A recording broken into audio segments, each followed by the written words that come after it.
Meeting will come to order. Everybody can just take a minute, get in place, and we'll be ready to go again.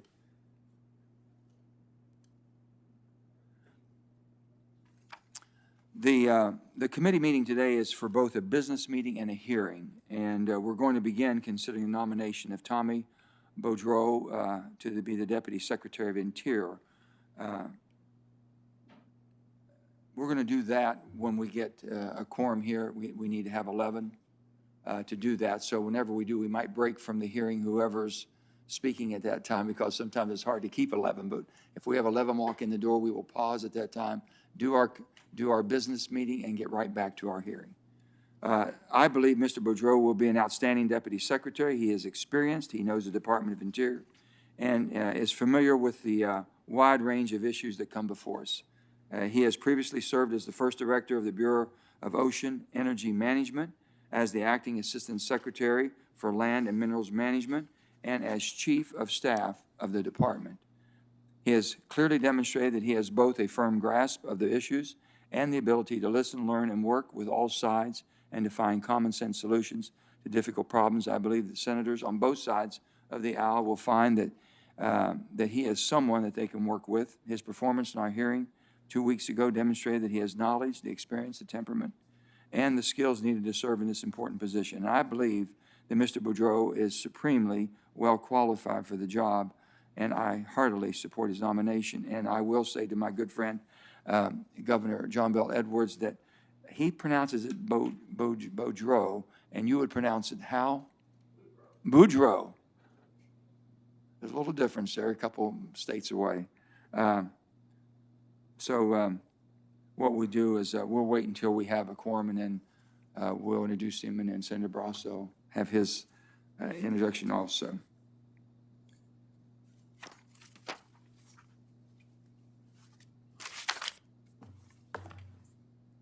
Yeah. Senator Barrasso, please. Senator Barrasso. Thank you, Mr. Chairman. Well, today our committee is going to vote on the nomination of Tommy Beaudreau to serve as Deputy Secretary of the Interior. If confirmed, he will play a critical role in managing 20% of our nation's lands and natural resources, including our national parks and monuments, wildlife refuges, and outer continental shelf. He will oversee the management of the largest water supply in the West and our nation's responsibilities to American Indian tribes, Alaskan Natives, U.S. territories, and freely associated states. He's going to oversee access to public lands. This access is critical to Wyoming and the West. It allows people to make a living from America's abundant natural resources. In Wyoming, that includes the ability to graze our livestock, to visit our national parks, and to develop traditional and renewable energy supplies. Mr. Beaudreau's experience at the Department of Interior is extensive. He served in important leadership roles at the department during the Obama administration. As an attorney in private practice, he had regularly handled matters relating to the department, including conventional and renewable energy and environmental litigation. As the son of a worker in the Prudhoe Bay oil field on the North Slope of Alaska, he has the firsthand appreciation of the benefits that energy production on public lands affords to millions of Americans. Mr. Beaudreau's background and experience qualify him to serve as Deputy Secretary of the Interior. What concerns me is the Biden administration's opposition to responsible resource development. In the administration's first 100 days, it's already unleashed a barrage of executive actions that threaten to destroy the livelihoods of oil, natural gas, and coal workers in the West. States that rely on energy production on public lands will be the hardest hit. This includes my home state of Wyoming, Mr. Beaudreau's home state of Alaska, and Secretary Holland's home state of New Mexico. During his nomination hearing, Mr. Beaudreau testified, "If confirmed, I commit," he said, "to have an open door and open mind on the important challenges before us, and I also commit to listen to and collaborate with this committee and with each of you." The department needs to listen and collaborate with the people of Wyoming and the West. Mr. Beaudreau can serve as a voice of reason in an administration that is waging an economic war on energy workers in my home state and across the country. America needs an all-of-the-above energy strategy, and that includes coal, oil, natural gas, nuclear power, and renewables. I believe that Mr. Beaudreau understands this reality, and I will support his nomination. Thank you, Senator. We're going to turn now to the hearing until we have our 11 members that will be present, and then we'll go right into the business meeting.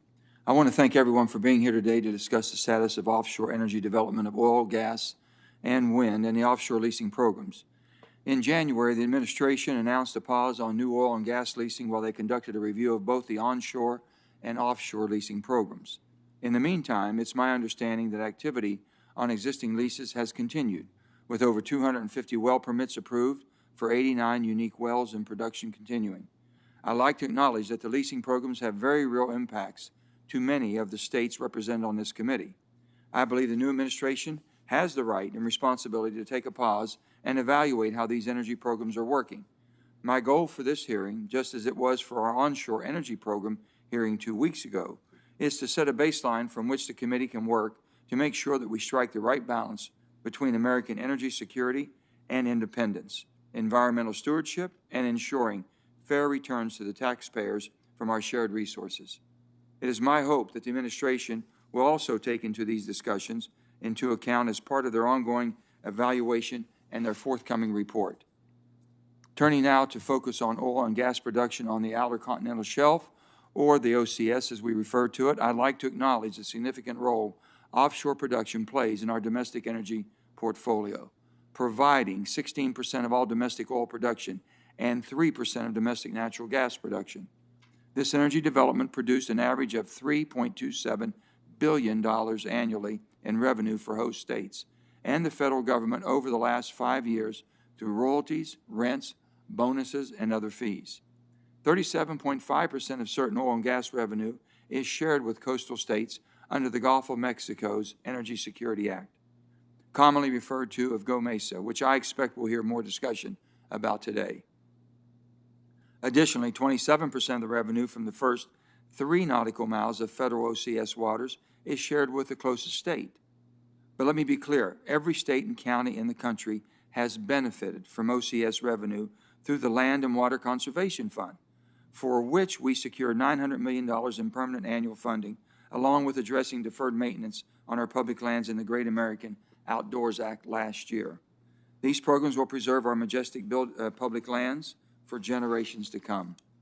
It is important to recognize the practical and historical differences between onshore and offshore production and the leasing systems, revenue sharing schemes, laws and different bureaus within the Department of the Interior that also manage them. For one, offshore leasing is managed by the Bureau of Ocean Energy Management, often called BOEM. I also understand that the capital costs, the timelines for development, the exploration uncertainty, and the risk of offshore development are very different. In addition, doing everything possible to mitigate the potential safety and spill risk is incredibly important, and I look forward to hearing what lessons were learned from the Deepwater Horizon disaster and what steps have been taken to make sure that it never happens again.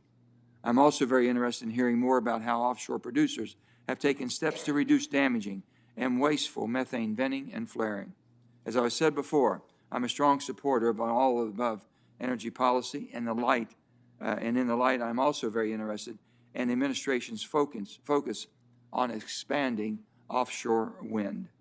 I know that manufacturers are already working domestically in response to the opportunities for wind energy here in the United States, as well as designing substitute materials that won't require particular critical minerals with uncertain supply chains. This is important innovation driven by U.S. manufacturing know-how, and we need to keep these concerns in mind as we look to develop offshore wind energy. Unfortunately, in the past, BOEM and other federal agencies involved in the process have not focused on the offshore wind program or dedicated appropriate resources. The Biden administration seems keen to change that. In fact, Vineyard Wind is slated to become BOEM's first commercial scale offshore wind project, having just received their approval for construction and operation earlier this week. Unfortunately, this comes after they submitted the plan for approval in December of 2017, nearly 3.5 years ago.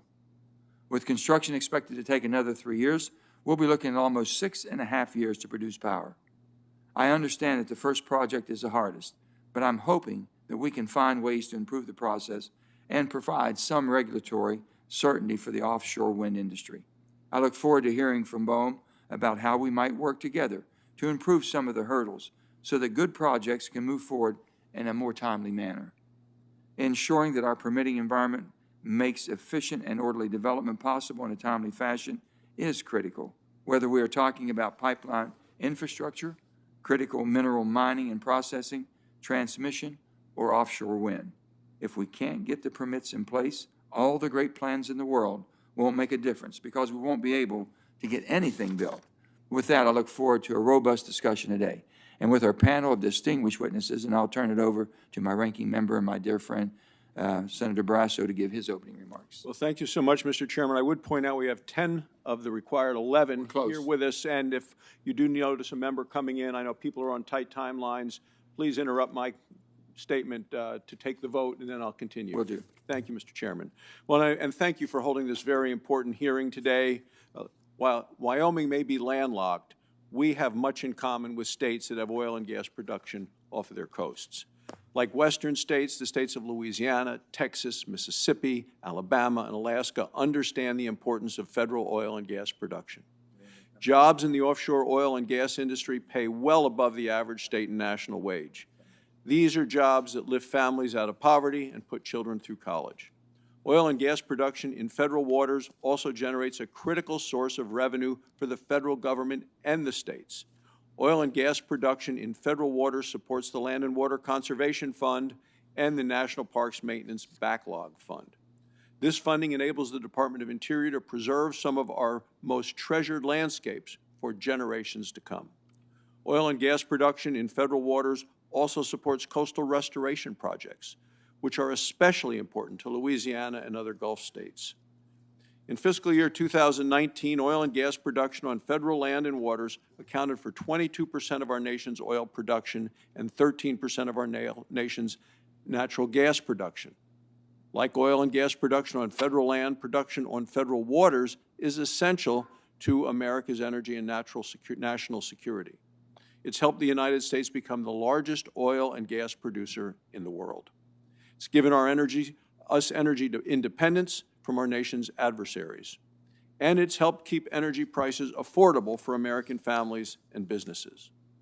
While states in the West, along the Gulf Coast and Alaska all recognize the importance of federal oil and gas production, the Biden administration does not.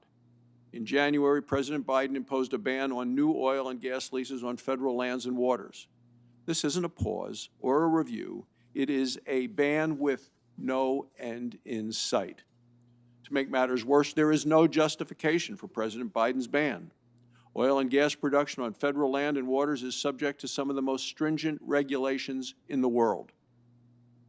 Ending oil and gas leasing on federal lands and waters will do nothing to address climate change.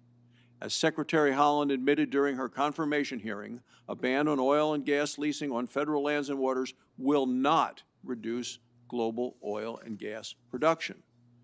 A ban on oil and gas leasing will simply push production to other countries. This means fewer jobs for Americans, less revenue for states and the federal government, and more imports of foreign oil.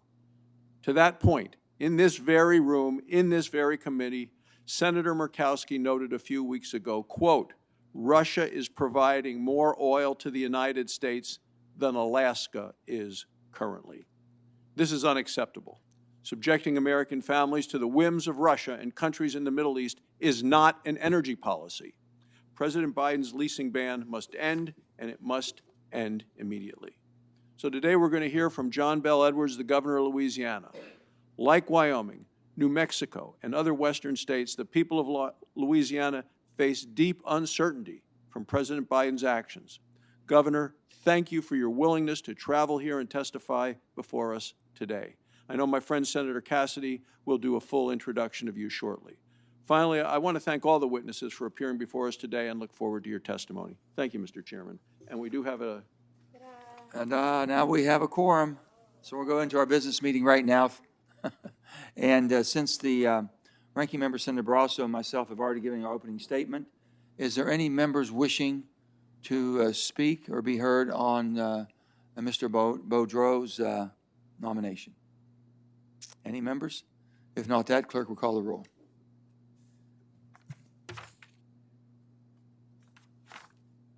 Aye. Mr. Wyden. Aye by proxy. Ms. Cantwell. Aye. Mr. Sanders. Mr. Heinrich. Aye by proxy. Ms. Hirono. Aye by proxy. Mr. King. Aye. Ms. Cortez Basto. Aye. Mr. Kelly. Aye. Mr. Hickenlooper. Aye by proxy. Mr. Barrasso. Aye. Mr. Risch. Aye by proxy. Mr. Lee. No by proxy. Mr. Daines. Aye. Ms. Murkowski. Aye. Mr. Hoven. Mr. Langford. Aye by proxy. Mr. Cassidy. Ms. Hyde-Smith. Mr. Marshall. Aye.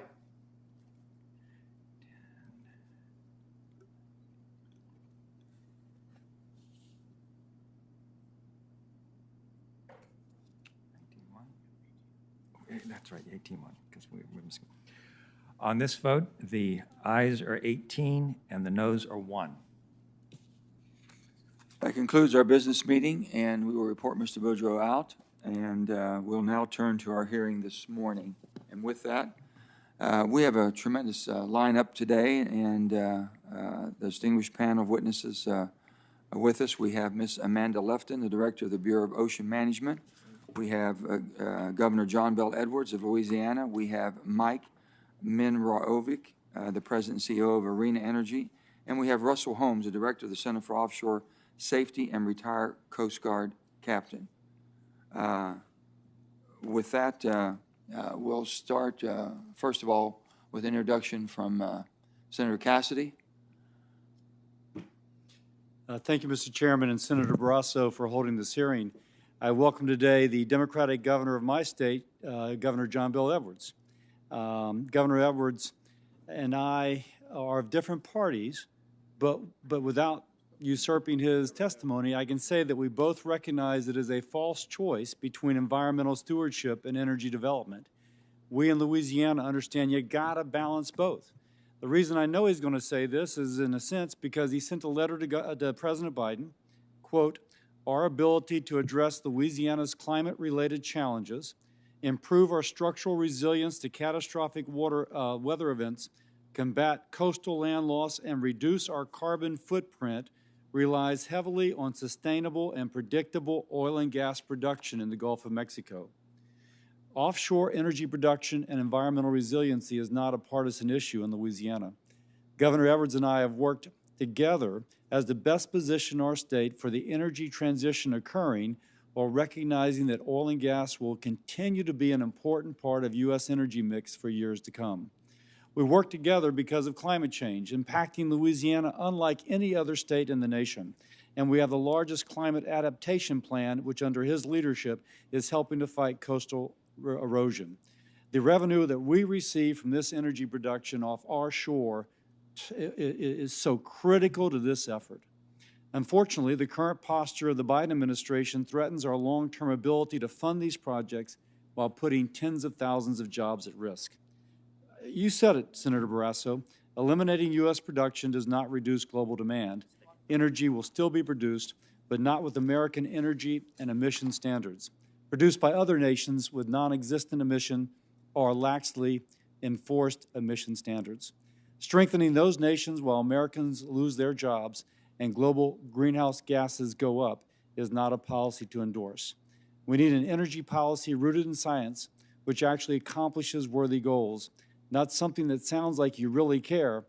It gets awards from activist groups, but puts hard-working Americans out of work. Solutions are needed which move us in the right direction. Thanks again for holding the hearing. I thank Governor Edwards for coming up and all the witnesses. I look forward to today's discussion. Thank you, Senator Cassidy. And now we're going to move to our first witness, will be Ms. Lefton. Ms. Lefton, your opening statement.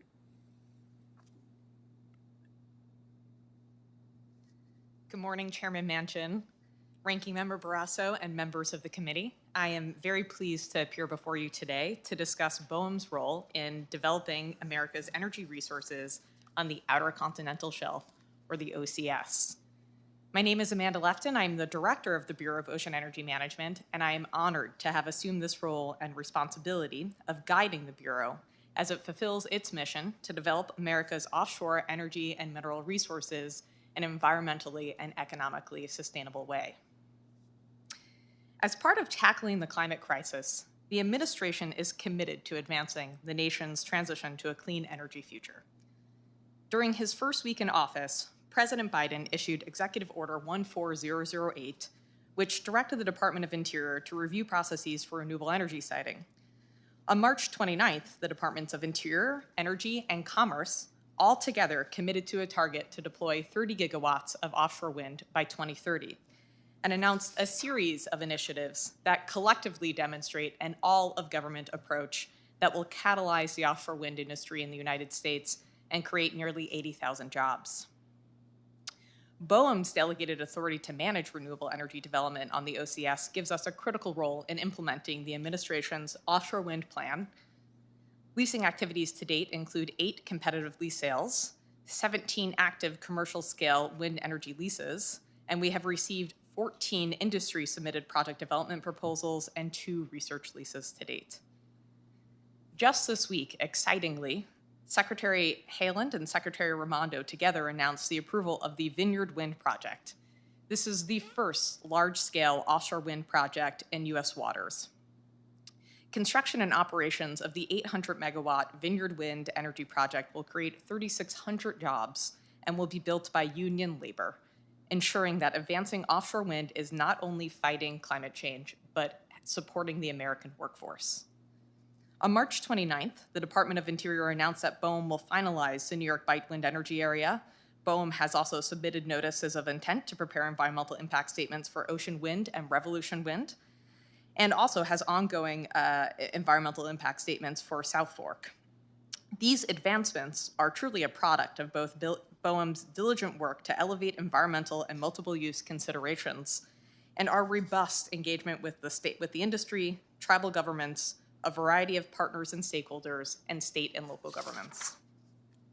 We anticipate continued interest and growth in renewable energy on the OCS in years to come as we advance the administration's critical energy agenda and work to deploy 30 gigawatts of offshore wind by 2030 to fight climate change and create good-paying jobs. I look forward to working with all of you to ensure our offshore renewable energy resources are developed efficiently, responsibly, and equitably. BOEM is also the primary agency charged with OCS marine minerals, such as sand and gravel, and is responsible for leasing these resources. To date, our marine minerals program has largely focused on beach nourishment and coastal restoration projects, but we are also examining the potential for sustainable production of critical minerals in the OCS. Executive Order 14008 directs the Department of Interior to pause new oil and gas leasing on public lands and offshore waters pending a comprehensive review of federal oil and gas programs. This directive is limited to leasing. It does not impact production or plans or permit applications submitted under valid existing leases. Such applications continue to be reviewed and approved. The directive also does not apply to state lands or lands that the United States holds in trust or restricted status for tribes. The executive order does provide an important opportunity to review our oil and gas program to ensure that it serves the American public and to restore the balance on America's public lands and water to benefit current and future generation. In undertaking this review, BOEM is considering whether royalties and other fiscal terms amount to a fair return to the taxpayer, and it is incorporating the corresponding costs to climate change and the environment, ensuring that our actions respect our government-to-government relationships with tribal nations, and of course, committing to the principles of environmental justice in our decision-making. We expect to complete this review in a timely manner, but do not have an exact time frame for completion. An interim report to describe our focus and next steps for the review will be released in early summer. Input received from a March 25th virtual forum that included perspectives from industry, tribes, academia, labor, and other organizations, as well as over 100,000 written public input, will also be summarized in that report. President Biden also issued an executive order which directs the federal government to be guided by science and also ensures the integrity of it in our federal decision-making. Secretary Haaland also issued an executive order which provides guidance for that. While these orders issued a renewed focus on and respect for the importance and value that science brings to our government and decision-making, BOEM has, of course, always been guided by rigorous scientific research as a foundation for our decision-making, and that will, of course, continue with rigor. As Secretary Haaland stated previously, we've put off the transition to clean energy for generations. Now the offshore wind industry has the potential to create tens of thousands of good-paying, family-supporting jobs. BOEM plays a vital role in advancing safe and responsible offshore energy development, and we are committed to active engagement with all stakeholders, partners, including members of this committee, moving forward. I look forward to our continued work together and to answering your questions today. Thank you very much. I'm grateful for your time. Thank you, Ms. Lefton. And now we're going to hear from Governor Edwards. Governor Edwards. Thank you, Chairman Manchin, Ranking Member Barrasso, and members of the committee, Senator Cassidy for the introduction. Appreciate the opportunity to speak to you today on the issue of federal offshore oil and gas development. As you all know, I'm a governor of an energy-producing state, but also a state that's on the front lines of climate crisis. Because of oil and gas development is occurring in the Gulf of Mexico, immediately adjacent to our coast, Louisiana is directly affected and unquestionably impacted by the federal policies regarding oil and gas production. And I'm here today to urge the Congress and the administration to do two things. First, resume Gulf leasing for the exploration of oil and gas by the third quarter of this year. And number two, to increase the revenue coming from oil and gas production, returning to coastal states to better address the impacts of climate change and protect our coastal communities. Climate change is a serious threat to Louisiana. It's impacting our state in two major ways. First, we're experiencing stronger, wetter, and more frequent hurricanes and other storm events. Last summer and early fall, Louisiana was hit by 4 hurricanes. That's a record in modern times. 2 of the hurricanes, Laura and Delta, made landfall less than 15 miles apart and followed roughly the same path across southwestern Louisiana. Laura was the strongest hurricane to hit the state since the 1850s and actually was at hurricane strength as it approached Arkansas. That's never happened before. Our people are still recovering from the devastation of these storms. The second major impact is sea level rise, which is aggravating our effort to protect and restore our coastal wetlands. Louisiana's lost approximately 2,000 square miles of coastal wetlands since the 1930s. Since the 1990s, however, both our people and our state and local leadership have been committed on a bipartisan basis to the task of protecting and restoring our critically important coastal wetlands. We've established the agency, the Coastal Protection and Restoration Authority, to lead this effort, and we have developed through a public and science-based process a master plan for a 50-year, $50 billion program to protect and restore our coastal wetlands. Last year, through an executive order, I established the Climate Initiatives Task Force consisting of 23 leading experts from our state. The task force will produce a suite of recommendations in February 2022. Today, the task force is exploring carbon capture, utilization, and storage, wind power generation in our offshore waters and the federal offshore waters, and the development and deployment of hydrogen as a possible future-based fuel. My executive order also adopted for the state the goal of net zero carbon emissions by 2050. This is an ambitious goal, but it's what the global scientific community says is necessary if we want to avoid the most severe impacts from climate change. Our most recent economic development announcement in Louisiana is a $1 billion renewable diesel refinery taking non-fossil fuels, in fact, pine tree waste, with carbon capture and sequestration integrated into that operation. It'll be carbon negative when it's done. So we're committed to these goals. But at the same time, we are a major oil and gas producing state. Louisiana's 2 liquefied natural gas terminals shipped 55% of the country's LNG exports last year. We are home to a substantial portion of the nation's refining and petrochemical capacity, and most of the support industries and workers for oil and gas development in federal waters in the Gulf of Mexico are located in our state. The oil and gas produced offshore moves onshore through pipelines that cross our coastline. The oil and gas industry, refining and petrochemical industry, and offshore support industries together are a foundational cornerstone part of our state's economy. An abrupt halt or precipitous reduction or prolonged pause to federal offshore oil and gas production would be devastating to our economy and would leave many of the onshore impacts of federal offshore oil and gas development unaddressed. In order for Louisiana to experience an orderly and responsible energy transition, even for the nation and our economy to be able to transition responsibly, federal oil and gas production must continue in the Gulf and well into the future. We also must continue to receive federal impact assistance for that production. By constitutional amendment, all federal revenue sharing from oil and gas production off of our coast is committed to the protection and restoration of our coastal wetlands and flood protection for Louisiana citizens. Indeed, the federal impact assistance we receive must be increased to be more closely in parity with federal impact assistance for onshore federal energy development. 2 weeks ago, your hearing was focused on oil and gas development on federal lands. Impact assistance for that energy development is an even 50-50 split between the federal treasury and the host states. Production from the Gulf of Mexico, which accounts for 17% of U.S. crude production and 5% of all U.S. natural gas, only provided 6.8% to the Gulf Coast host states. So while $457.5 million went to Wyoming and $707 million to New Mexico, only $249 million was shared by all 4 Gulf states. I commend Senator Cassidy for working with Senator Whitehouse and others on new legislation to reflect an updated approach to revenue sharing, which covers revenue from offshore wind energy production and appropriately updates revenue sharing from the Gulf of Mexico, begun under laws passed by this committee in 2006.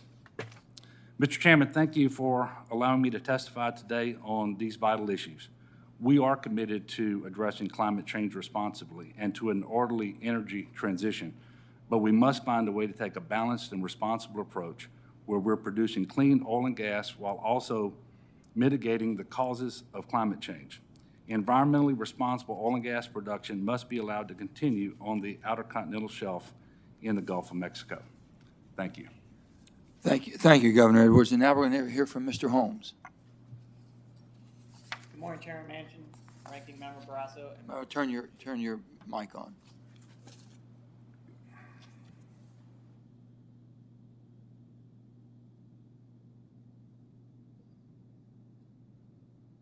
There you go. Good morning, Chairman Manchin, Ranking Member Barrasso, and members of the committee. My name is Russell Holmes, and I'm the Director of the Center for Offshore Safety, known as COS.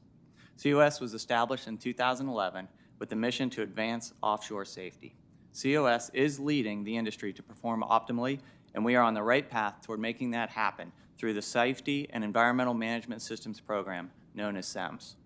Prior to joining COS last year, I served for 27 years in the United States Coast Guard, where I had the privilege of facilitating commerce while ensuring the marine transportation system operated safely, reliably, and securely. In my last assignment, I was the Coast Guard's lead regulator, overseeing offshore oil and gas safety, security, and environmental compliance. With the recent cyber attack on the Colonial pipeline, it is important to note at the outset that cybersecurity is a top priority, and our industry leaders are engaged on a continuous basis with government agencies to mitigate risk and fully understanding the evolving threat landscape. The events this week demonstrate the vital importance of U.S. offshore and onshore, along with the pipeline infrastructure of all the oil and gas, to be able to deliver safe, reliable, and affordable energy to keep our economy running. U.S. offshore oil and gas production is a significant source of energy for the nation and the world, which is why its safe and reliable production has become the centerpiece of the industry's continued work on the outer continental shelf. The Gulf of Mexico has long been a key producing region for the United States. In 2020, Gulf of Mexico production accounted for 15% of U.S. oil production and 2% of gas production, lowering our dependence on foreign energy sources. Additionally, offshore operations bring substantial economic benefits to the Gulf region and the country. Offshore exploration and production support hundreds of thousands of good-paying jobs and is conducted under some of the most stringent safety and environmental regulations in the world.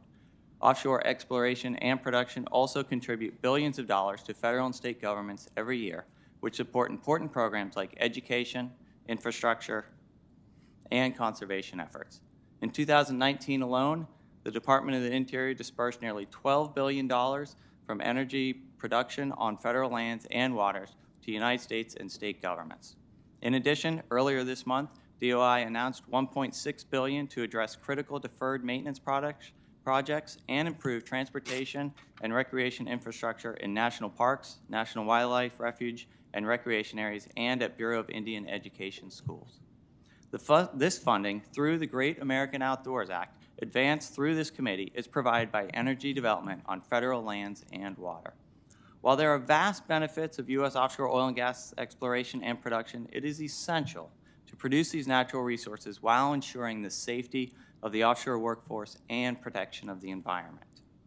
Due in large part to industry leadership and the lessons learned over the past decade, industry has remained focused on enhancing its ability to protect workers, prevent, intervene, and respond to any spill with the most effective mitigation measures possible.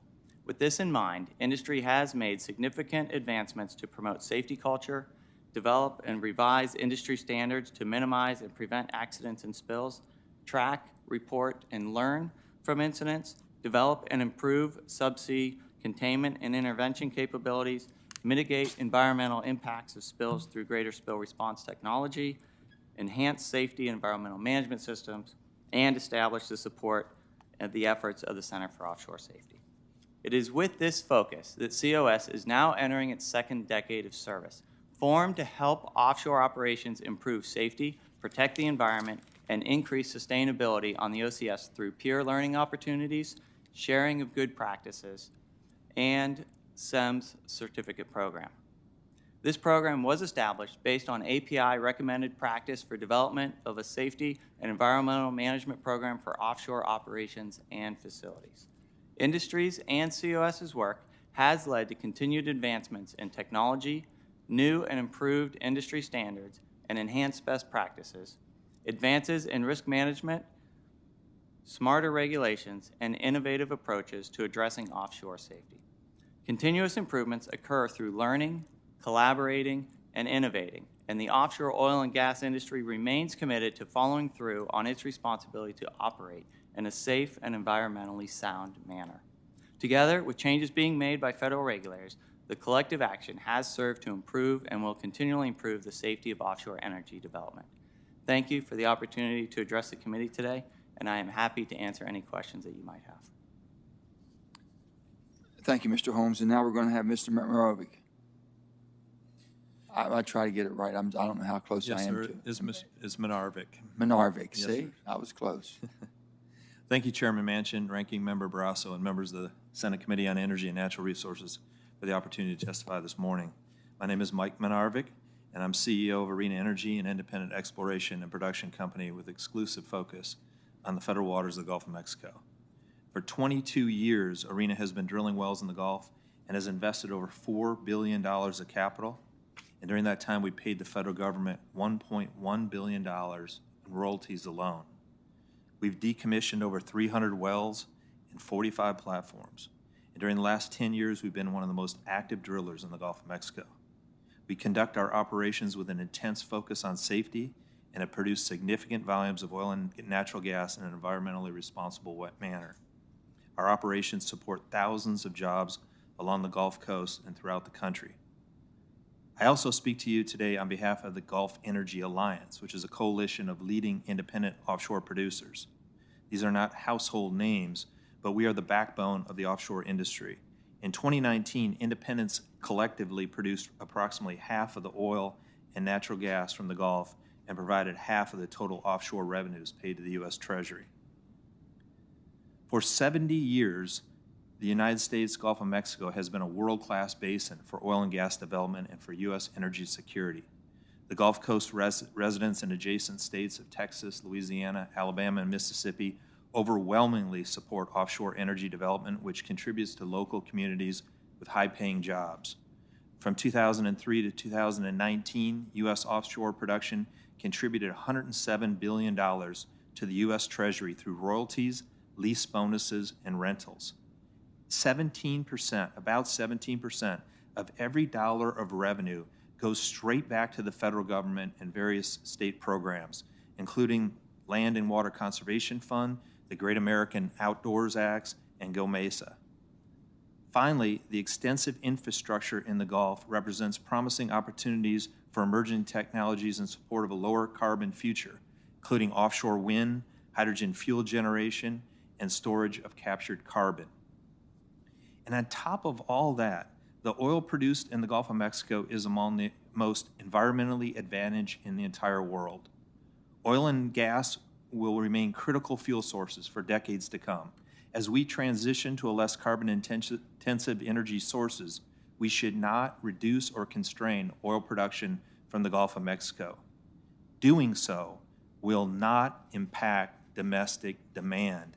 It will simply force us to meet U.S. oil demand by importing foreign crude with significantly higher greenhouse gas emissions than that produced in the Gulf of Mexico. The U.S. still imports about 6 million barrels of crude every day, and a recent Wood Mackenzie report shows that the largest U.S. crude importers, including Canada, Mexico, Colombia, Nigeria, Russia, and Iraq, have significantly higher greenhouse gas emissions than U.S. offshore. This report highlighted greenhouse gas emissions from these countries of 1.5 to 3.4 times the Gulf of Mexico greenhouse gas emissions on a per barrel basis. Why is the Gulf of Mexico so much better? There's 5 main reasons. One, because offshore operations have been stringently regulated for more than 70 years by the U.S. federal government, and that's not necessarily the case for those other 6 countries. Venting and flaring of natural gas is very limited and is tightly regulated in the offshore. The control and monitoring of potential greenhouse gas lease points is the key, and most offshore facilities produce very high oil production volumes into centrally located platforms, resulting in much smaller footprints where we can manage those emissions. And the use of leading-edge processing technology for gas detection, methane capture, and reduced emissions that we implement on those platforms is also key. And finally, there's an extensive existing pipeline network that eliminates the need for any shipping or trucking of our oil. We put it in the pipelines, it goes onshore, ends up in a refinery, and there's no significant exposure to the atmosphere. After 70 years and 55,000 wells have been drilled in the Gulf of Mexico, we still find new sizable opportunities to drill. One of the biggest advancements enabling new resource discovery is simply the improvements in computing speed, which we're all so familiar. As better seismic and reprocessing techniques open up new drilling opportunities, it is uncertain where those resources might reside. So all of the Gulf acreage needs to be available to lease. The recent pause on federal lease sales has had an immediate and chilling effect on offshore oil and gas producers, forcing companies, shareholders, and capital providers to seriously rethink their long-term commitment to the Gulf. I believe that more uncertainty creates lower investment, and that both investment and oil production have already been impaired or reduced. The result of a continued pause or an outright ban will be more imports sourced from areas of the world where oil will be produced under much lower environmental standards. Let's move towards a significant lower carbon future, and let's get there as quickly as we can. But during the transition, we should ensure that we maximize the distinct economic, security, and environmental advantages of energy production from the U.S. Gulf of Mexico. Thank you very much. I want to thank all of you for your opening statements, and now we're going to begin with our questions. And my first question is, Mr. Holmes, we're having this discussion almost 11 years after the BP Deepwater Horizon explosion and oil spill. That accident had enormous financial, environmental, and human costs, and it's important to keep in mind that 11 people lost their lives. So, can you walk us through what has changed since then, and have we ensured that it won't happen again? And on follow-up on that, is there more to be done? We're still working to ensure that, or do you feel confident that we have come to full circle now to make sure this is not going to happen again? Thank you for the question, Chairman Manchin. I think we continue to learn every day. Part of my role at the Center for Offshore Safety is how can we do better tomorrow than we did today, and how can we continue to constantly learn. And that's why the Center for Offshore Safety exists, to be able to learn from catastrophes and disasters like the Deepwater incident that happened. And how can we continue to... Well, just tell us what the Deepwater, what happened, what blew up, no, I mean, what caused all this damage, and then what have you done to prevent it from happening again? Certainly. So on that day, April 20th, 2010, 11 people tragically lost their life when the Deepwater Horizon was drilling a well or dealing with a well in the Macondo area, and they lost control of it from a pressure perspective, and the well became uncontrollable. And it took, talking to people in the industry, I've had people, but before I took the position in the Center for Offshore Safety when I was in the Coast Guard as well, and a lot of people talked about, there were so many different things that went wrong in that incident that could have prevented and stopped that. Was it a lack of inspection, lack of oversight, or just a lack of negligence, just negligence on the part of the driller? So if you ever look at, if one of the studies when you look at for causality analysis, you hear a Swiss cheese model where you try not to line up, you try to have different barriers in place and mitigation things in place that in every part of the way, between a process perspective, your equipment, your different barriers, and your different aspects. And every now and then, when an accident and an incident happens, all these different barriers and mitigation measures that you had in place, the one time that there might be a vulnerability in that piece or component of it lines up with the next one, with the next one, and the next one. And I hate to rush you along because we don't have so much time, but let me just ask this. Have we been able to put in place since then so we don't have a runaway well like this again where this could happen? Yes. What type of equipment or technology has been improved? We have improved. We have written over 250 new standards to improve how we do our different processes across the board. We have developed newer and improved technologies for to be able to drill, how we're being able to mitigate, how be able to prevent the blowout preventers. We have significantly improved the technology in that. We learned a lot of lessons for what worked and what didn't work from that equipment. Do we have enough inspectors right now making sure they're adhering to this new technology and also to the new restrictions?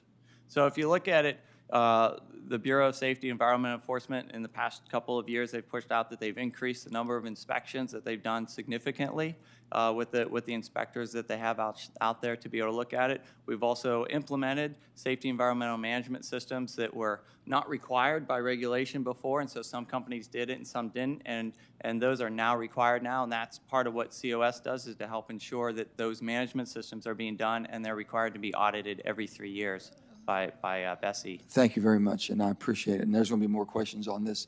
I'm going to go to Governor Edwards at this time. I'm going to have to leave about 11:15 or so. Governor Barrasso will take over, so I'm going to take the privilege of just a couple extra minutes, if you don't mind. Governor Edwards, Louisiana has adopted a constitutional amendment that requires all funds it receives under GOMESA go to the coastal relief projects. As far as I'm aware, there aren't similar requirements for the other 3 coastal states receiving GOMESA funds. GOMESA has some limitations about how states can use the funds, but it isn't as narrow a focus. You've spoken to the threats Louisiana faces with climate change and coastal resilience. This is going to be a 2-part, Governor, but as we look at proposals to change revenue sharing and also the caps that we have on right now with GOMESA and adjust the GOMESA cap, how should Congress think about how the other states would spend those funds, or should we intervene, as opposed to Louisiana where the money is directly targeted for what seems that all 4 states in the Gulf would have the same problem as coastal relief?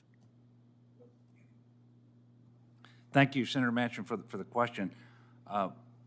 I am reluctant to weigh in on how other states should spend revenue that they get from the federal government because I don't know the most pressing needs in those states, and I don't know what limitations there may be on the sharing of revenue with respect to federal lands either.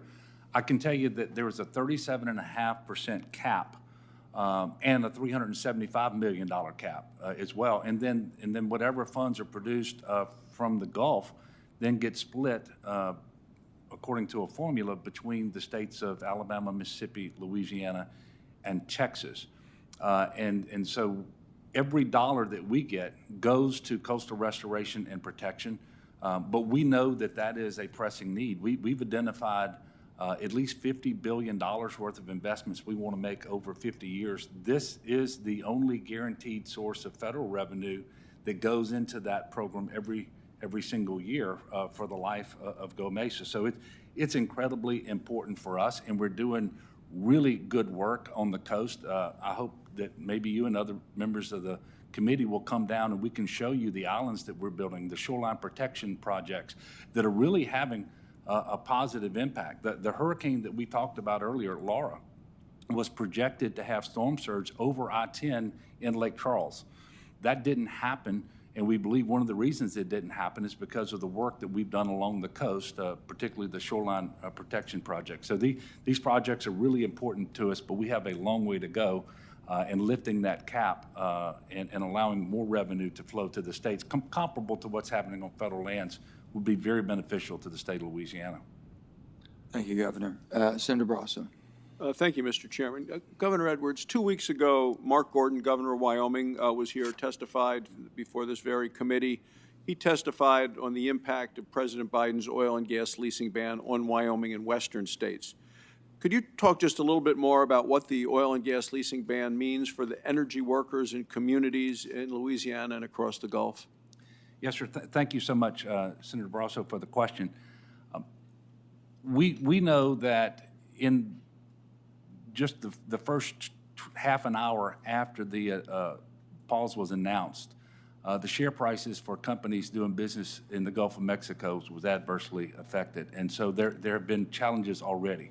We know, for example, that lease sales that haven't happened, that's another source of revenue that comes to Louisiana so we've lost some revenue there. The biggest, there are existing leases, as you know, and the permits are being issued in time for exploration there. But if this pause really turns into something that's longer than the word pause suggests, we know that it will have a tremendously adverse impact on our state. So just to give you the numbers, we're a top 10 oil producing state and a top 5 natural gas producing state, and that does not count what comes out of the Gulf of Mexico. We have 1/5 of the nation's refining capacity in Louisiana. I told you 55% of all LNG exports came out of Louisiana. And when you add it all up, between exploration and production, the fabrication, the servicing, the refining, the chemical manufacturing, 250,000 Louisianans. Now, we only have 4.6 million. 250,000 Louisianans are employed in this industry. It is responsible for about 26% of our gross domestic product and produces another $4.5 billion in state and local revenue. So that's how big this industry is, Senator. And so if this, and I don't mind the word pause, because pause, I think by definition, suggests that there's going to be a resumption.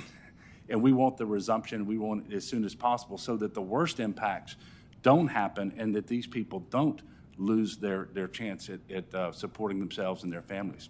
Thank you, Governor. Mr. Menarvik, kind of following up a little bit on something the governor just said, you know, officials within the Biden administration have repeatedly claimed that oil and gas producers stockpile federal oil and gas leases and permits.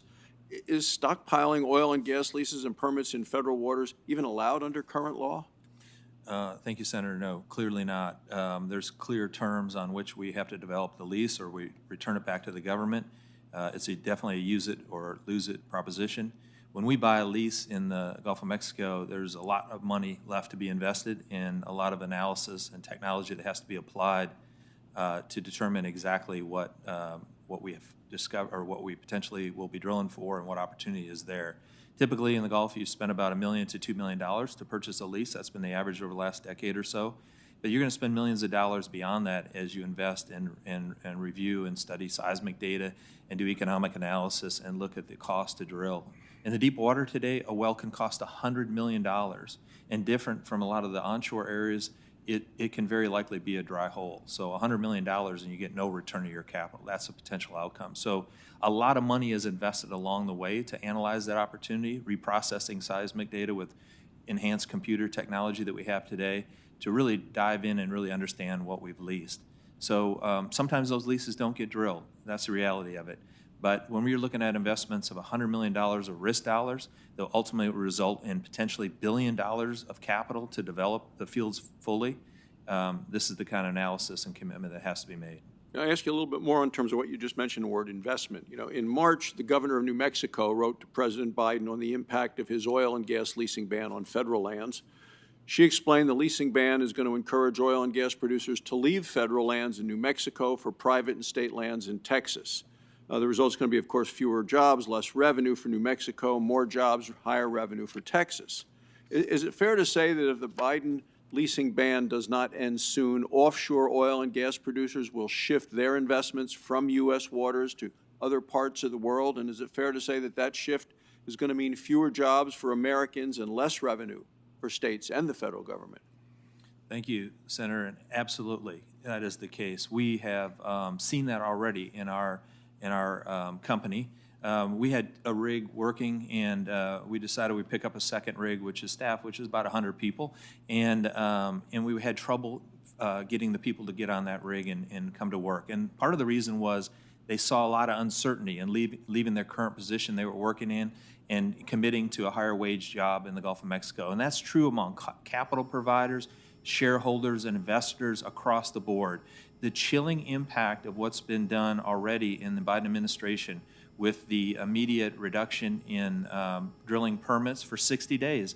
It was processed. It's the fear that's out there, the chilling effect of those statements, this pause concept, and how long the leasing ban is going to continue is of great concern to the industry and capital providers. And as you mentioned, the company's investors have pulled back from these types of companies. Thank you, Mr. Chairman. Senator Cortez Masto. Thank you. Thank you for the panel. Mr. Minarovic. Yes, ma'am. Let me follow up here because I'm trying to understand. I'm from Nevada. We don't have a lot of oil and gas. For purposes of your unused permits, how many does your company have that are actually, you have permits for drilling and or leases, but they're unused right now? Yeah, right now we have about 40 permits that are in place in order to drill wells. Does the pause impact those 40? No, ma'am, it does not. And then to move those forward in production, does the pause impact that? Yes, I would say it does. And Why? the reason for is because we have investors. So we're investing a couple $100 million a year in the Gulf of Mexico. And our investors are concerned about the regulatory environment in which we'll be putting those a couple $100 million to work. And so that's what I have to get them over the hurdle of uncertainty associated with a commitment to drill the well. It doesn't impact the permit. The permit's there. It's the commitment of the capital that makes the difference. Okay. And then how many new leases are you interested in pursuing that you've been prevented from pursuing because of this pause? You know, historically, we're not big oil and gas purchasers of leases. We've purchased about 142 over the history of the company, but we look at buying about 5 or 6 per year. Are there any right now that you're preventing from pursuing because of this pause? Absolutely. We've identified a dozen or more leases that we would like to evaluate and potentially bid on in 2021. Okay. Thank you. I appreciate Yes, that. ma'am. Governor Edwards, great to see you again. Let me ask you, in your testimony, you mentioned both a need to transition away from oil and gas consumption and that we cannot ignore the impacts from climate change, while noting your state's reliance on the funds derived from these revenues and how they are also used to mitigate against coastal degradation. In your testimony, you also mentioned that it is important to have a responsible transition period for continued production and use of oil and gas resources that allows places like your state and others to reposition themselves for a future sustainable economy. How do you envision the federal government aiding states like yours in such a transition? And what plans in your is your state looking into to plan for that future? Well, thank you very much for the question, Senator. So we believe that orderly transition is going to require some predictability and certainty, and the pause works against that. And I will tell you that I will adopt by reference all of the things that Mr. Minarovic said about oil produced in the Gulf being carbon advantaged. And so it's not, I know some people would say, you know, it sounds like you're speaking out of both sides of your mouth when you're talking about the climate change impacts on Louisiana and the need to move towards transition to cleaner fuel sources, but at the same time producing out of the OCS. But we know that the demand is inelastic, and so the supply will be met from sources where more greenhouse gases will be emitted and into the environment. And so we think these things work hand in hand. And we use, as I've mentioned already, all the revenue we get from production in the Gulf to actually work along our coast to restore the coast and to put in protection projects, levees, and things like that. So this transition period, and I don't think anybody can say precisely how long it's going to take, a number of years, a couple of decades, but throughout this transition period, I envision the state of Louisiana moving in the direction that the Climate Initiative Task Force mentioned, where by 2050 we're going to cut greenhouse gas emissions to net zero relative to 2005 levels. We're going to use that time to develop a wind energy sector of our economy in Louisiana, to develop hydrogen, to do more around carbon capture and sequestration. We have tremendous opportunities. And by the way, money is being spent today in Louisiana on these things. These are not theoretical concepts. These are very real. And so we're going to use this opportunity to transition towards less carbon-intensive fuel sources while developing these other sectors of our economy. But that requires predictability, and we don't really have that when you have a pause and you don't know the duration of it. Okay, thank you. I know my time's up. Thank you. Thank you. Panel members. Thanks, Senator Cortez Masto. Senator Cassidy. Senator Narvik, I just want to ask you to answer briefly, but you mentioned in your testimony that as regards life cycle, global greenhouse gas emissions, producing oil and gas out of the Gulf of Mexico for the United States has the lowest greenhouse gas emission profile per unit of energy. Is that correct? Yes, sir. According to the Wood Mackenzie study, the only country that was close was Saudi Arabia, and that study did not include transportation of the oil back to the United States. So, but the other importers that we use, Canada in particular, it exposes us to a lot of extra greenhouse gas emissions by importing oil from Canada relative to the Gulf of Mexico. And I think I know from an Obama-era study that when we add those life cycle costs of transportation to the oil and gas brought in from the oil brought in from Saudi, their emissions profile is worse than ours. That was stated in a 2016 BOEM report prepared under the Obama administration. So one more time, if you want to, since we know people are going to be using oil and gas, if you're producing oil and gas out of the Gulf of Mexico, it has the lowest greenhouse gas emission profile of per unit of energy that comes to our shore than any place else that oil and gas comes from in the U.S. or from around the world. We got to get our oil from the Gulf of Mexico, and we have talked for decades about economic security associated with domestic production. We've talked about energy security, about the ability for us to control international events because of our production of domestic oil and gas. Now we need to talk about greenhouse gas emissions and producing our oil under tightly regulated environments that allow us to produce the cleanest barrel in the world as we go through this transition. One more thing, you ready? Yes, sir. Now, there's obviously a lot of tension worldwide. How do you create good-paying jobs for wherever you live, but let's say Americans who don't necessarily have an advanced degree? Good people, but they're hardworking, but they don't have a PhD in solar engineering. Looking at your workforce, not the engineers, I'm just talking about the folks that go out to the rig, 2 weeks on, 2 weeks off. What is the average amount of money they earn? Yes, Senator, thank you for asking that. We have a wonderful staff of very qualified, technically driven people that work offshore every day in our operations. 200 of them are related to Fast, man. How much? Sorry, $100,000. We have $100,000 for a guy that only has a high school education, but he's hardworking, and he's sending his kid off to better schools to have a better future? Yes, sir. Wow. We need more of those jobs. Yes, sir. Governor, Yes, sir. our state was pounded by Katrina. We've been hit by multiple hurricanes since. We need to restore our coastline.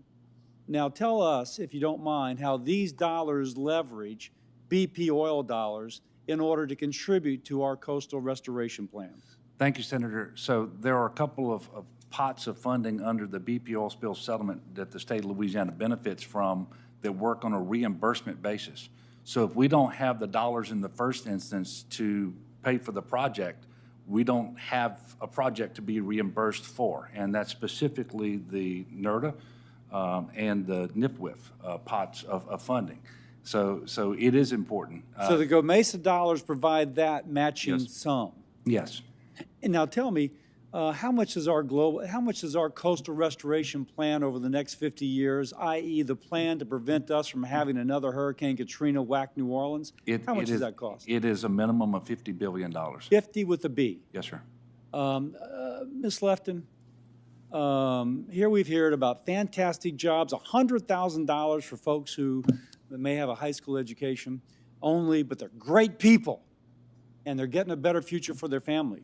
We have the lowest emission profile per unit of energy produced hitting our shores than any place in the nation, and it's providing matching dollars to rebuild our coastline. How long will this pause last, and why is it even being considered? Well, thank you, Senator.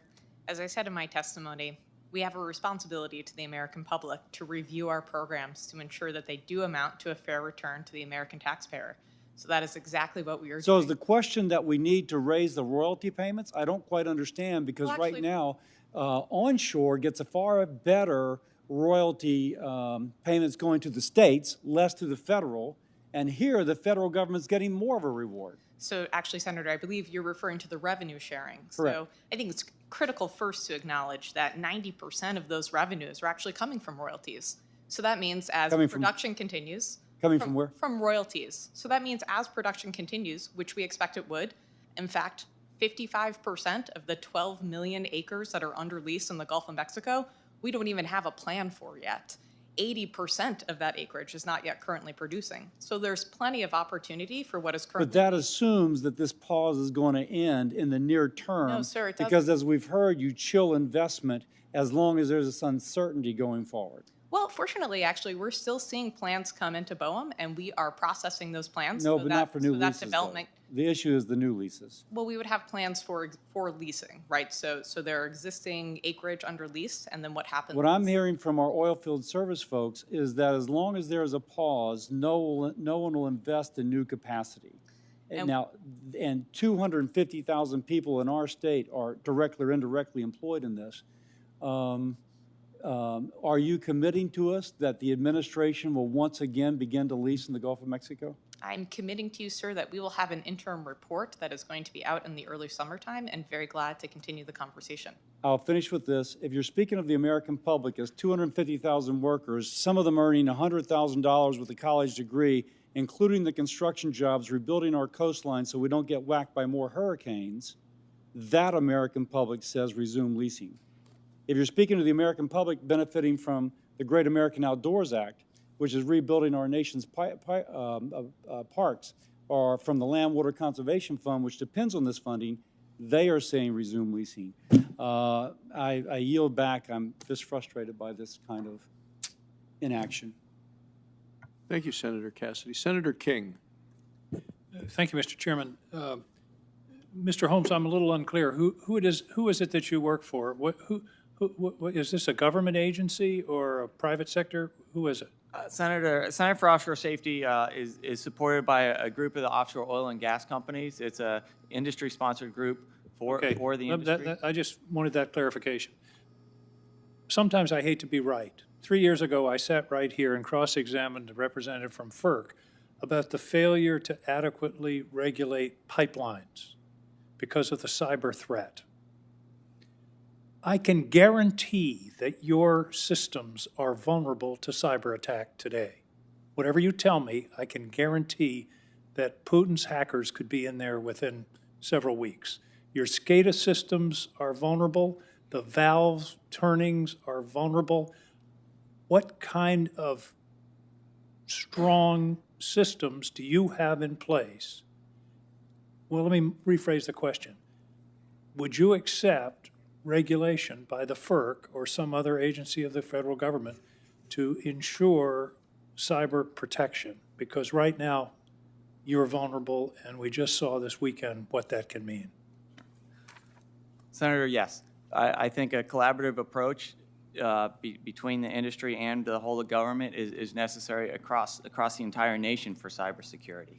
In my last role in the Coast Guard, I oversaw the Gulf of Mexico Area Maritime Security Committee, and safety and security are two sides of the same coin, and within the security side, you have both physical security and cybersecurity. Our last couple of exercises over the last couple of years centered on the cyber side of cybersecurity for both information sharing. We would partner with the Oil and natural gas ISIC, Information Sharing and Analysis Center, that has really increased information sharing over the last couple of years. And within our different exercises, the oil and gas companies would practice and work to find their vulnerabilities on their cyber systems and how to improve them on a regular basis. Well, I hope you will continue that work, and Mr. Maranovic, I hope you will take this seriously.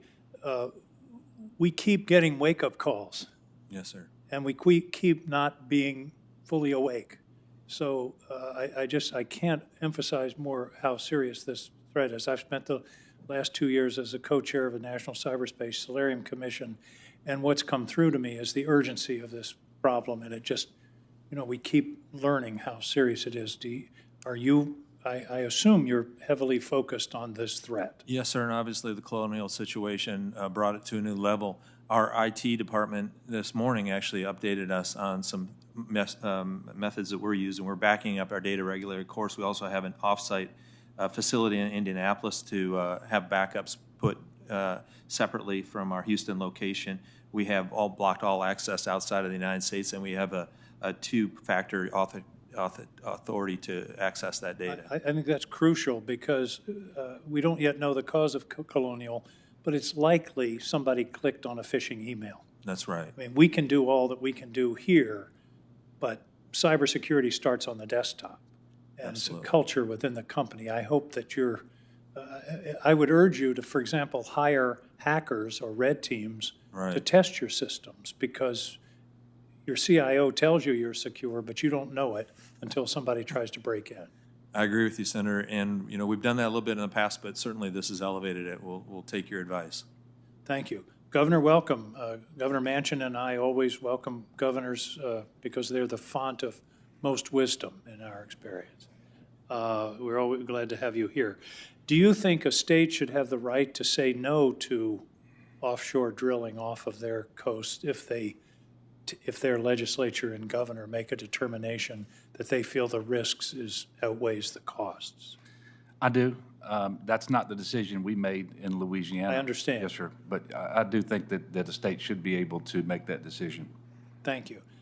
Ms. Lefton, offshore wind, a couple of suggestions. One is, we talk about offshore wind, but in this country, that usually means onshore wind in the water with water up 50 feet or 100 feet. In other words, it's a pylon in the water. The real future of offshore wind is in floating platforms. And as you know, the University of Maine is working on an experimental program. A couple of things. We've got to work out the compatibility of these facilities with traditional industries like fishing and, in my case, lobstering. The other thing I would urge you to attend to is to think about an offshore grid so that each offshore wind project doesn't have to develop its own grid system to enter the grid. We don't have multiple landing places. Quite often, we may want that power to be DC rather than AC because of lower environmental impacts. Therefore, fewer places to come ashore could be very important. So we're in a period now where I hope that your agency will be thinking about planning not only for the offshore wind, but also for how that power is going to get ashore and how to develop that grid as part of the infrastructure plan that we're discussing.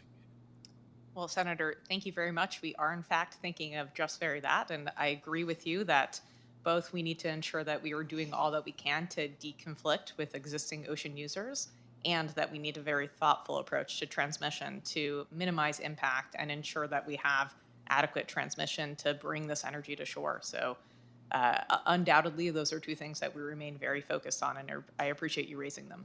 Thank you. And my time has expired, but I want to say the overall purpose here is to keep Wyoming and Nevada from becoming coastal states. Indeed. Thank you, sir.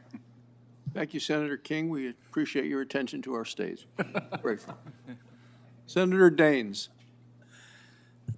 Thank you, Senator Barrasso. Before I get to questions, I'd like to briefly highlight the events surrounding the Colonial pipeline hack. As we all know, the hacking and subsequent shutdown of the Colonial pipeline by Russian-connected groups has caused gas shortages in many southeastern states. First, I think we need to take aggressive action to hold these bad actors accountable and empower infrastructure companies to protect their networks. But this attack also highlights another problem. Across the eastern seaboard, particularly the southeast, we are seeing panic and worry at gas shortages grow in communities. The long lines remind me of the early 70s when we had inflation, 55-mile-an-hour speed limits, and lines around blocks for gasoline. We need to be doing everything we can to avoid these types of panic at the pump scenarios.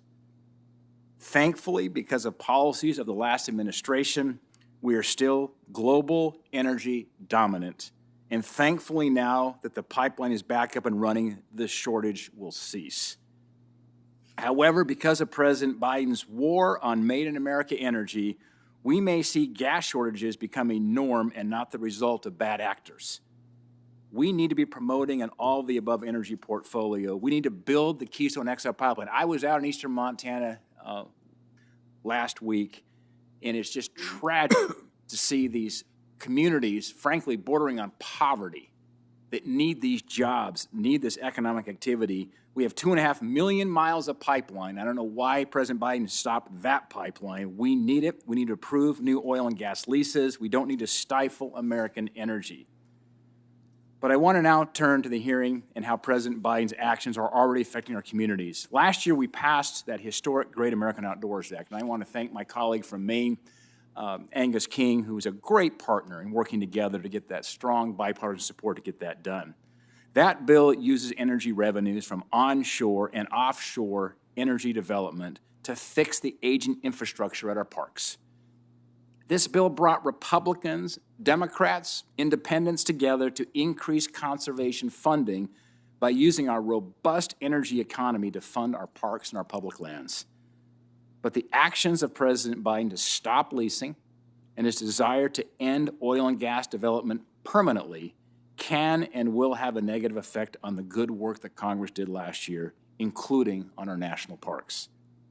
Ms. Lufton, the leasing ban is already having an effect on the revenue generated from federal lands that would go to our parks. The longer Interior and the President keep the ban going, the more harmful that effect will be. How can this administration reconcile their desire to increase conservation and support our parks at the same time you're taking actions to kill off the main source of revenue for restoring our parks and our public lands? Well, Senator, thank you for the question. Clearly, I can't speak to the onshore program, but I can tell you for offshore and what we regulate at BOEM that 90% of the revenues from oil and gas come from royalties. So we know that there is continued production that is continuing in the Gulf of Mexico, and therefore there's continued revenue that's coming in to support things like LWCF, as you were mentioning, Senator. So we see no impact to those funds at this time and appreciate you raising it. Well, thanks for that. And you just say at this time, I guess we're thinking about the longer-term implications. It's having a chilling effect. In fact, today we're seeing sales and pipeline leases stopped. Next, where they're headed next will be stopping production and the revenue generates. And with wind and solar not generating the revenue needed for conservation, it's only time before the parks will begin to suffer. I want to turn to the 30 by 30 initiative. Several months ago, the Biden administration announced their goal of protecting 30% of all lands and waters by 2030.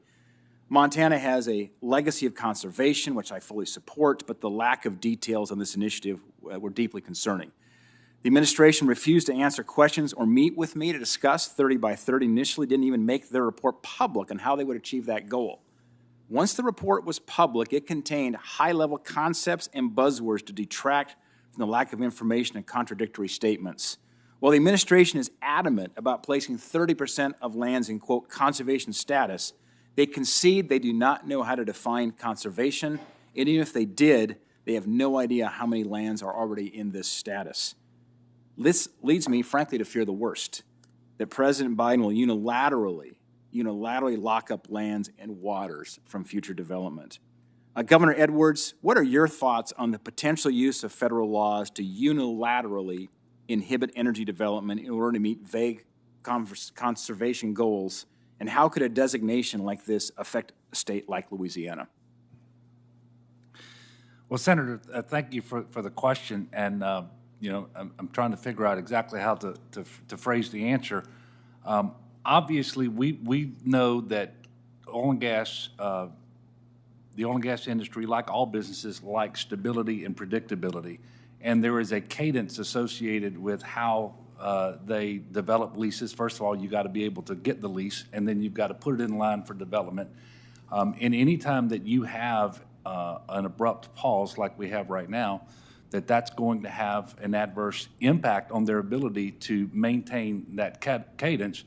And the longer the pause lasts, the greater the interruption, and the harder it's going to be to overcome that, and the more adverse the impacts, and so forth.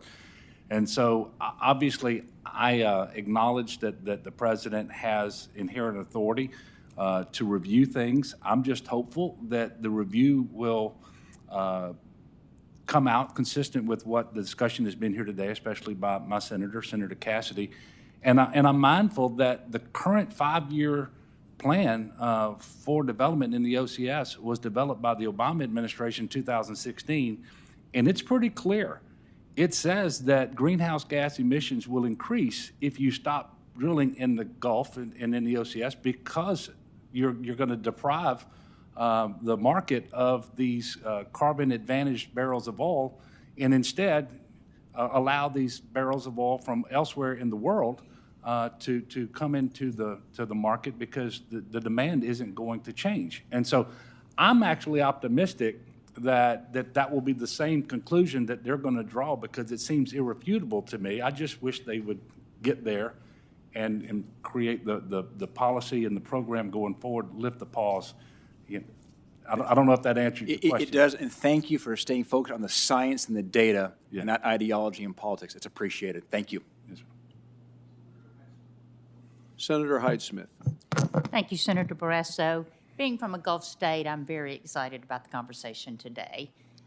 You know, it is such a part of our economy. It's such a part of, just for generations, the livelihood that our people in Mississippi have been able to enjoy. But Governor Edwards, what kind of shift in revenue and substance economic daily activity of lives of Louisianans can you describe to us if we continue to see the Gulf Coast state leasing or continue to be paused? How's that going to affect the state of Louisiana and all the Gulf states economically, of just the everyday lives of the people that we represent? Well, thank you very much, Senator Hyde-Smith. We know that the revenue sharing will diminish over time because the lease sales aren't happening, and the production will decrease, and therefore we're going to have less opportunities to fix our coast and to protect coastal communities. And we know that we need to do more and not less. We also know that we will shed jobs in the not too distant future if the pause isn't lifted. And I mentioned that all in, direct and indirect, it's about 250,000 jobs in a state that has about 2 million people working. And so this is very significant for a state like Louisiana. And by the way, the very same companies that fabricate offshore oil platforms and service them, they can also fabricate offshore wind platforms and service them too. In fact, they're already doing it. The Block Island wind project in the Northeast, we had Louisiana people up there applying their experience, their know-how to get that done. We can develop these things simultaneously, but if you pull the rug out from the traditional oil and gas too abruptly, and the pause lasts for too long, then that transition is not going to be seamless. It's going to be haphazard, and we're going to hurt too many people and the state economy in the process. Thank you, and we certainly share those concerns as well as our borders. And Ms. Lepton, as we all very aware of, the Gulf of Mexico oil and gas leasing, it is just truly under attack from the Biden administration, in my opinion, the moratoriums are. And we've discussed the studies, the API study, which was performed to analyze the fallout of the long-term moratoriums on oil and gas and natural gas productions. But as it turns out, my state is greatly affected, as I've already mentioned, at least 2,000 jobs under a 4-year moratorium, and more than 4,000, obviously, under an 8-year moratorium. That is just in Mississippi alone, and 157,000 jobs affected in a 4-year moratorium. But given the detrimental impact that this pause is causing to our states, how do you view the Gulf of Mexico in terms of American oil and gas production now and in the future, and when do you think the administration should lift this? Sure. Well, thank you, Senator, for the question. First, let me say, my mic is on. First, let me say, we do, of course, share the goal of supporting jobs and supporting American jobs. I think it's first perhaps important to note that there's a little bit more of a nuanced story here, and that's that we're actually seeing decline of jobs in the oil and gas industry over the years. And the past 4 years in particular, in fact, we've seen a decline in jobs. I think it's really important that we think about, well, what's our opportunities then going forward? And Governor Edwards just spoke to one of those, which is how can we help transition communities to support new and growing industries like offshore wind? Just recently, we announced the Vineyard Wind Project, which is going to create 3,600 jobs. And I'm hopeful that we can build a supply chain that's going to support businesses in the Gulf and other places that know how to do energy development in the OCS. The last thing I'll say, of course, Senator, is we are working quickly on the review. We also acknowledge that there's quite a bit of production that continues. And as I stated earlier, in fact, 55% of acreage under lease currently, we don't even have an exploration plan for. Only 80% of the lease of the acreage under lease is actually producing at this time. So I think there is not only plenty of opportunity to continue to have robust production in the Gulf, but also a great opportunity to create new jobs for the future. So you don't have a time frame of when you think that this freeze should be lifted? Well, most certainly we will see the outcome of the interim report in the early summertime, and we will continue to drive towards an expeditious decision. At that point. Thank you. Senator Murkowski. Mr. Chairman, thank you. To our witnesses, thank you for being here, for your testimony. I appreciate it. There's so much here, and I had a conversation with Senator Cassidy coming in about it sometimes stuns me to think about the resources that we have as a nation, our opportunities to not only provide for an economy and jobs, but resources that our nation needs and our friends and allies want, and yet sometimes we put in place policies that just handcuff us in our ability to do much of anything. And we've heard some of those matters discussed before this committee in just these past couple months. Ms. Lefton, I want to begin with you. Back in November, under the previous administration, the Department of Interior announced a proposal to update the so-called Arctic Rule with regards to offshore development in both the Chukchi and the Beaufort. The Biden administration has withdrawn this proposal. The fact of the matter is that the 2020 rule, the proposed 2020 rule, went through a pretty collaborative and an open process, building on years of data, best practices, operating in Arctic conditions. And yet the administration comes in, and in relatively short order, literally a matter of months, with trying to understand if there was really any process or any level of outreach to stakeholders by the department between the time that the new administration came in and the time that the proposed rule was rescinded. So you're moving beyond the process, the efficiencies, the workplace safety improvements that, again, were built after years of research and data of operating within the region. So as one who, again with Senator Daines, we want people to stay focused on the science and on the data, it is difficult to understand how the administration can come in and basically just throw that all away in a very quick, very abbreviated process and say, nope, we're not even going to go there. So can you speak to that very briefly? Well, Senator, thank you so much for the question. greatly appreciate you. I'll say that what we saw with the Arctic rule is that really it was an opportunity or I would say the motivation for the proposed Arctic rule from the previous administration was to streamline the process. And we look at the previous Arctic rule, which remains in place today, and we see that there are very appropriate protections that are in place in that rule. Therefore, we sought to withdraw the Arctic rule proposed by the previous administration to ensure the previous one remains in place. So is it fair to say that the department continues to support the development of Alaska's offshore oil and gas resources? There are existing lease holdings, certainly, in the Arctic, and that production, of course, can continue with those leaseholders. There's nothing that is preventing that exploration now. Well, in fairness, we're not doing much off of the North Slope when it comes to our offshore. And I hope that you know that. I am aware of the lease holdings currently, yes. Yes, it's not as if we have a lot of activity going on there.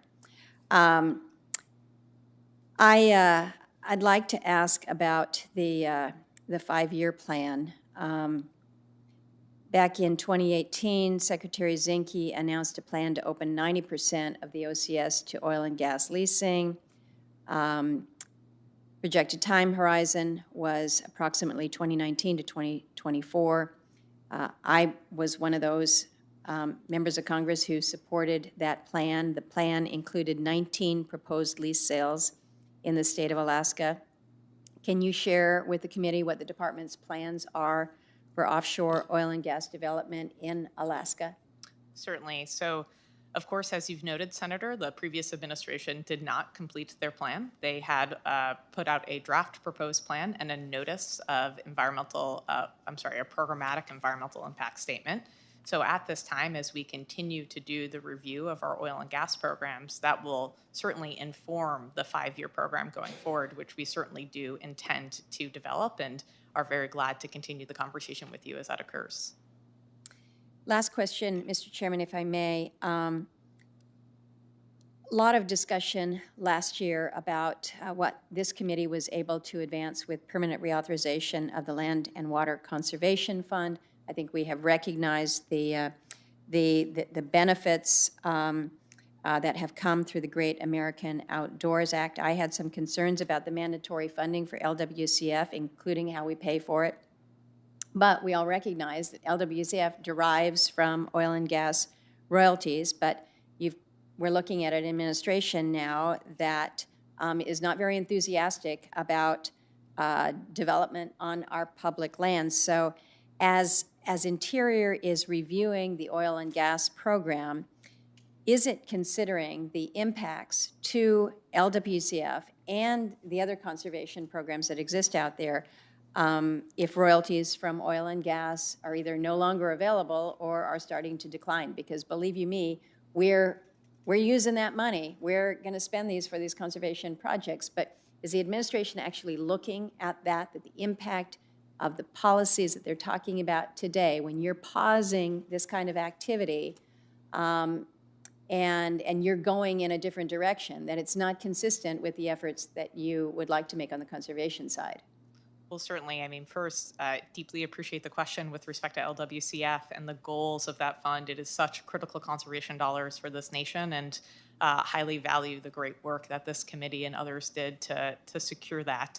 As we continue with the review, undoubtedly, we need to ensure that we're looking at revenues for LWCF, for GMESA, for all of those things that are out there. As I stated before, as you well know, Senator, of course, and as you said as well, the majority of those funds for LWCF come from royalties. So as we continue to see production, which we expect that we will see continued production on our public lands and waters for many years to come. There are many existing leases. We do expect that LWCF will continue to be supported, but it is undoubtedly something that we should continue to look at together, and I appreciate you raising the question. Mr. Chairman, thank you. Thank you, Senator Murkowski. I think Senator Hickenlooper is on from his office. I am on, and thank you all the panelists for a really illuminating session. Appreciate you all taking the time to come down here.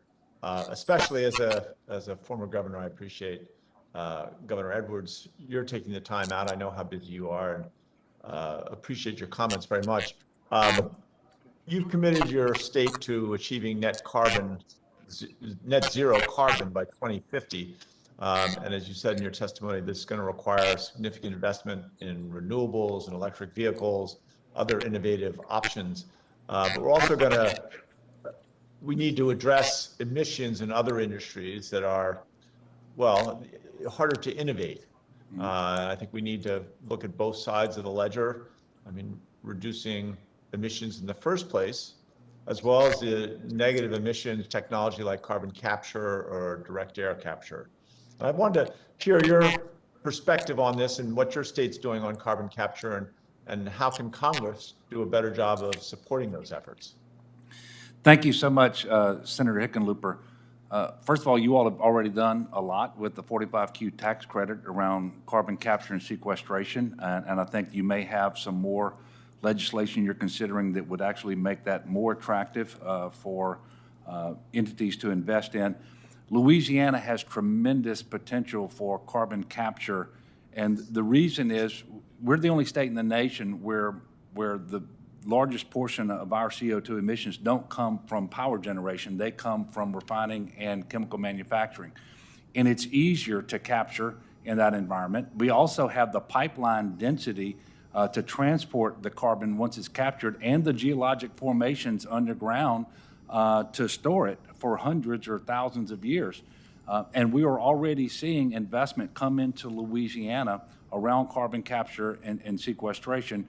And so I think your point is exactly right, and that's something we're pursuing in a robust way right now. I mentioned in my opening statement the most recent project where we're actually going to, in Caldwell Parish, Louisiana, refine diesel out of pine tree waste and capture the carbon that is emitted in that refining process and sequester it in geologic formation that are underground in the immediate vicinity of the refinery. That is the wave of the future, and we are moving in that direction, and that's just one example. There are many others, but I think your point is exactly right. And we need to see whether direct capture is something that's feasible in Louisiana as well, and that's something that we're looking at, Senator. But what the Congress can do is continue to make sure that the business plan works, and the 45Q tax credit, I think, is the linchpin for that. Great. I appreciate that. And on the same direction that obviously we all agree that we need to reduce carbon emissions dramatically. In Colorado, especially on the west side of the state, we are economically tied to fossil fuel extraction, jobs and people's livelihoods. I know that's true also in Louisiana. We need to look at the greater good for all the individuals that are affected during this transition. I wanted to hear some of your perspectives on how you're addressing fossil fuel dependent communities as we move into a modern energy economy. Well, that is a great question, and it is something that we are working on by making sure, as I mentioned earlier, that those individuals, those companies currently working to fabricate, for example, offshore oil platforms, that they actually can engage in the fabrication of offshore wind platforms, and service companies and vessels can be engaged in the same types of services just for windmills rather than for drilling rigs. But that's the sort of thing that we can do in Louisiana, and over the transition in an orderly way, devote more and more resources to building up the new energy industry that we believe is coming. And by the way, I don't think we're ever going to get totally away from oil and gas. I don't think that works, and a lot of people have no idea what it is that we manufacture out of natural gas, for example, everything from fertilizer to this bottle. So we're never going to get totally away from it, and that manufacturing is going to have to continue. But those are the things we're doing. When General Motors says that by 2035 it's not going to produce another non-electric vehicle, That's a serious cue for a state like Louisiana that you better broaden your horizons and start doing things in a different way. And certainly that's what we're going to do in Louisiana. No, I appreciate that. I'm out of time. Sorry I'm not there in person. Just because, well, I respect you guys so much. And Ms. Lefton, at some point, maybe at a later date, I would love to get caught up on your ideas of how we can improve the siting and permitting for these offshore wind systems that you describe in your testimony. So we'll put that off down the road. I'm out of time, but thank you all for your efforts. I yield back to the chair. Thank you very much, Senator.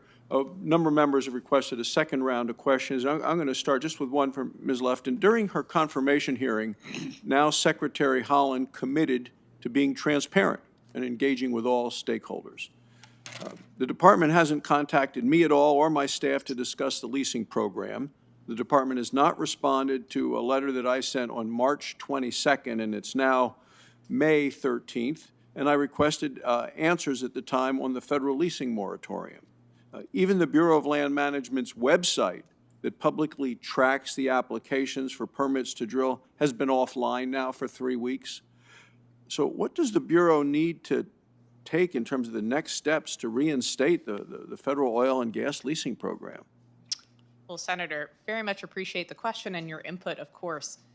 First, I want to talk a little bit about some of the input that we have received. On March 25th, we held a forum as a department in which we heard from industry representatives, from labor representatives, communities, environmental justice communities, tribal nations, and other stakeholders about our oil and gas programs, which I thought was a very informative and helpful forum where we learned quite a bit.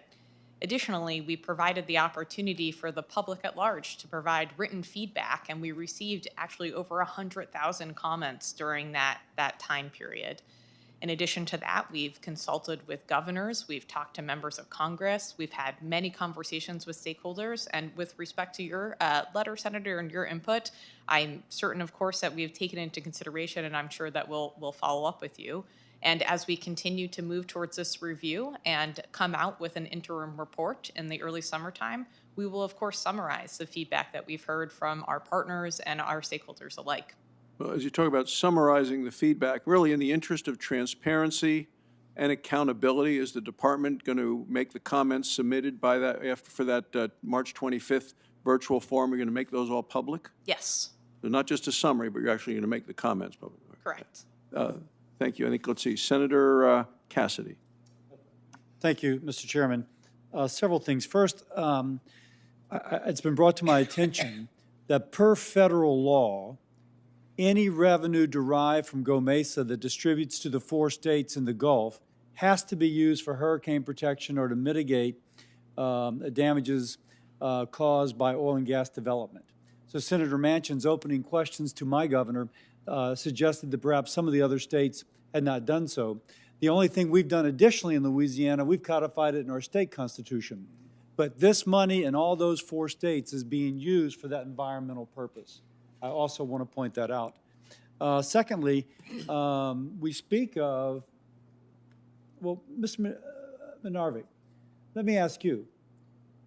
The governor mentioned that demand for oil and gas will remain. Can you briefly tell us what independent statements, nothing against my Democratic governor, we occasionally disagree, but what independent analysis states that there will be at least a constant or growing demand for oil worldwide?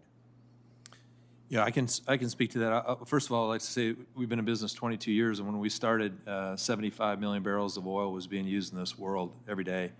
And in 2019, it was close to 100 million barrels of oil a day. So there's been a steady and rapid increase in demand from other countries like China and India and others. And the IEA has projected that it's going to be 104 and 105 in the next 5 years, and will continue to set all-time records. That may or may not be the case.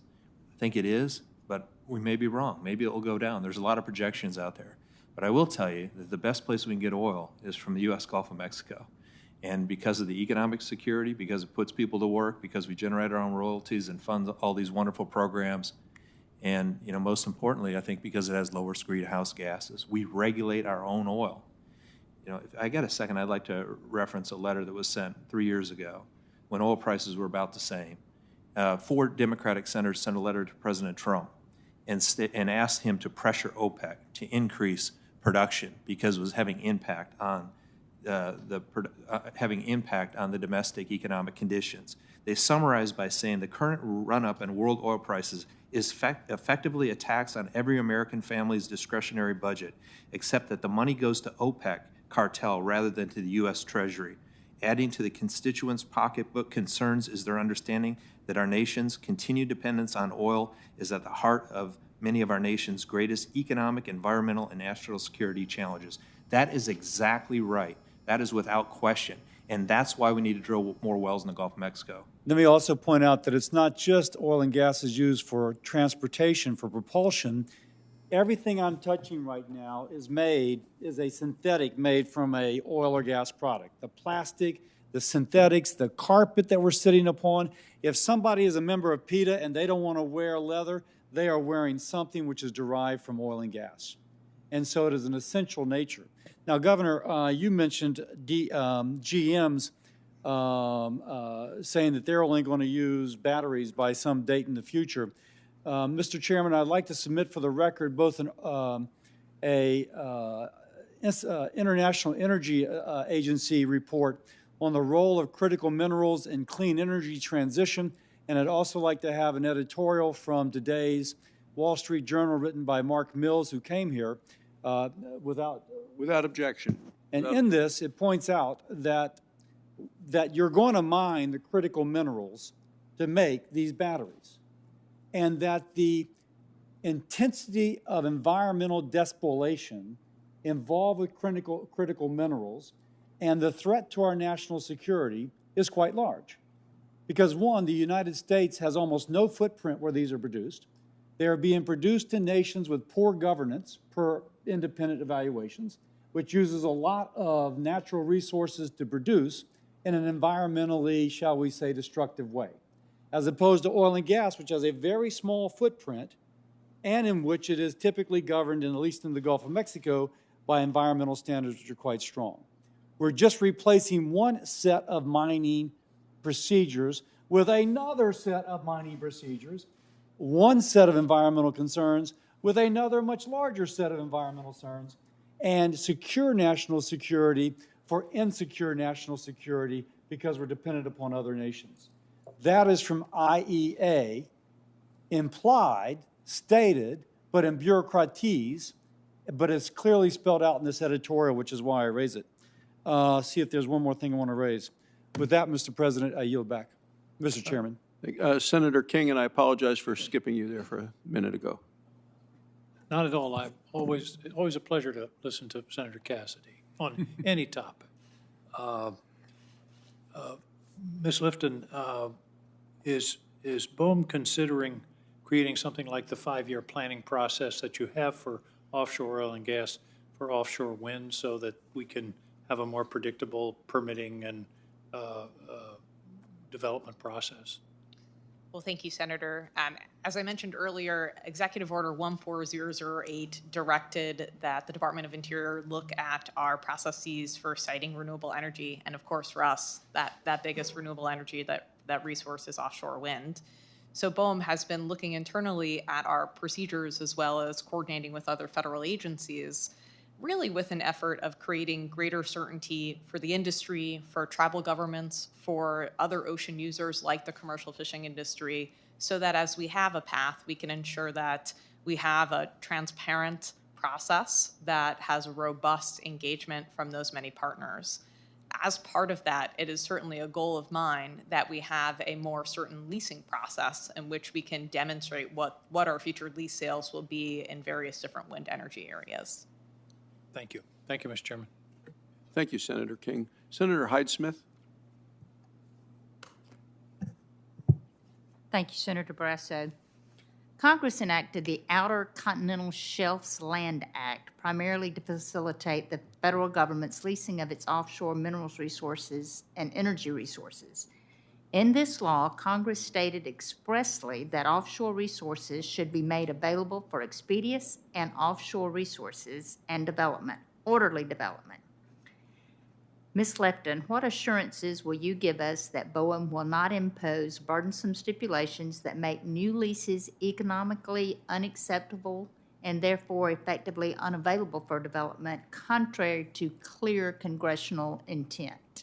Well, certainly the OXLA is our governing statute that guides our work and our decisions, and something we take very seriously.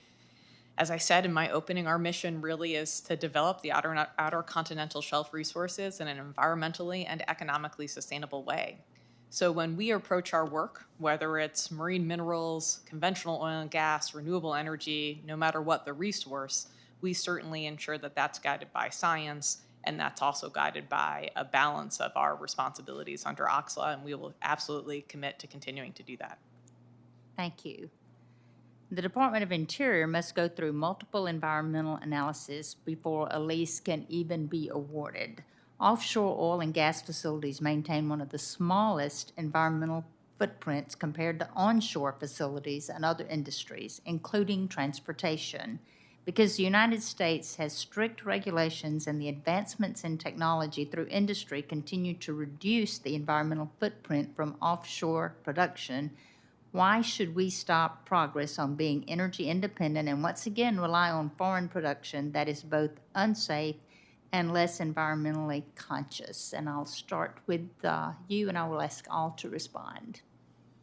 Well, as you probably heard from my testimony previously, I totally agree with that position, and you're right. These centralized facilities really reduce the footprint, and we can drill wells off of one facility out to a radius of 3 miles or 4 miles, but then we'd also hook up a subsea well that's 30 or 40 or 50 miles away and bring that onto that central facility.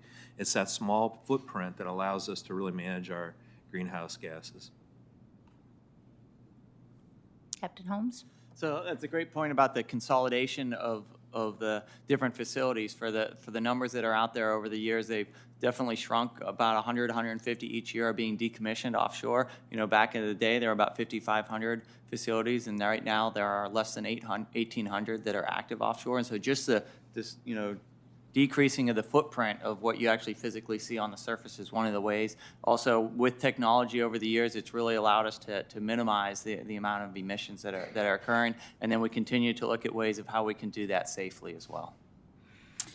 Thank you, Senator, for the question. Obviously, getting back to what you asked, I don't think we should move in the direction that would cause us to move away from exploration and production in the Gulf in a way that would undermine our national security, our energy independence, and damage the environment. I just think it's very clear that if we do that, there will be more, not less, greenhouse gas emissions. And so the proposition that we're going to clean up our environment by potentially not continuing to explore and produce in the Gulf, I think is ill-founded, and so we certainly shouldn't do that. Ms. Lefton? It's such a thoughtful question, Senator.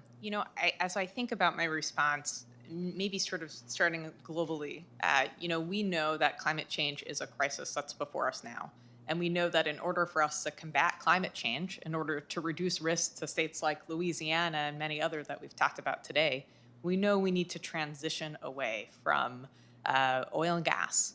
Having said that, that's something that needs to be done to reduce demand. And as we as a country reduce demand for oil and gas, we can then, of course, fight climate change. As we think about our continued reliance on oil and gas, I think we have already acknowledged here today that there's a lot of existing acreage that's under lease in the Gulf of Mexico, and also I don't want to speak for my colleagues on land, but also in our federal lands as well. And so I expect that we're going to see continued production and exploration of those resources for years to come with what is already out there. I think over time, as we transition, we have a really important responsibility to ensure that we are doing this to fight climate change. And I just want to note, we've talked about energy security, and I think another form of energy security and domestic energy is things like offshore wind. The majority of the people in the United States live in coastal cities. Let's produce power that's near those people and ensure that we're improving our energy security as a nation. Thank you, and I yield back my time. Senator Murkowski. Thank you, Mr. Chairman. Yeah, when I think about energy security, to me, it really is this all of the above. And so, yes, wind generation should be part of that. But again, I don't think we can put ourselves in a position where we say it is only those renewable sources that go into that energy security bucket. And having the resources that we've been talking about here, the committee is so critically and important, and a recognition that that oil will be part of our economy, our global economy for years, generations to come. It may just look different how we utilize it, but I think our challenge here is to figure out, all right, if we're gonna continue to need this resource as humans, how are we going to be able to access it in the most environmentally responsible way, in a way that really works to reduce those emissions? The technologies that we have been focused on here as a committee,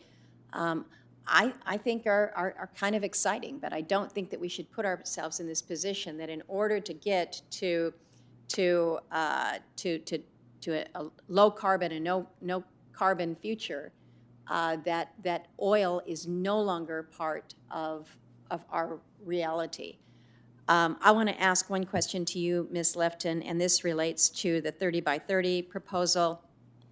I walked into the room when you were responding to a question from Senator Daines, so I may be touching on the same issue. I'm not sure, but I'm a little concerned about the approach that the administration has taken with this 30 by 30. Sounds pretty great. We all want to work to conserve our lands and our waters, but so much depends on what it is that we are defining and the standards there. And I haven't been able to get a lot of detail in terms of what the administration would consider conservation status, where the conservation would take place.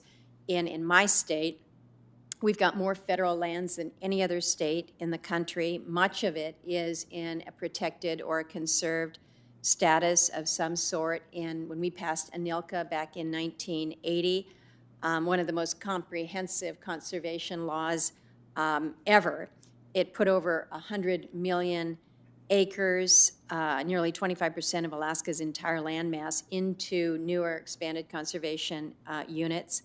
So on the land side, Alaskans feel pretty strongly that we've kind of given, if you will, at the office there. But we also have many of our federal waters surrounding the state that are also included in some level of status. So can you provide to me any additional information on additional waters that the administration might seek to conserve as you're looking at this 30 by 30 goal? Have those been identified yet? Well, thank you, Senator. So I'll say with respect to the broader 30 by 30 initiative, certainly acknowledge just really the incredible conservation efforts of your states and many states in the West, but in particular in Alaska, on the just incredible work you've done to conserve your lands and waters. I think what we saw excitingly as part of the 30 by 30 initiative is ensuring that we are sort of looking inclusively about what conservation means and capturing appropriately the working lands and other critical pieces there.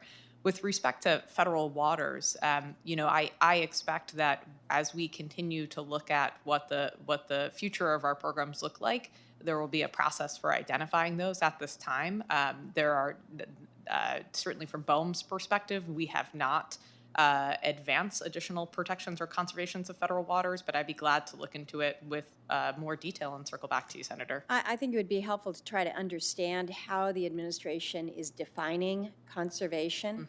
Mm-hmm. And in terms of engagement, I would urge you to be more engaged, more open. When you say you kind of threw out a compliment there saying that, you know, what Alaskans have done to conserve our lands.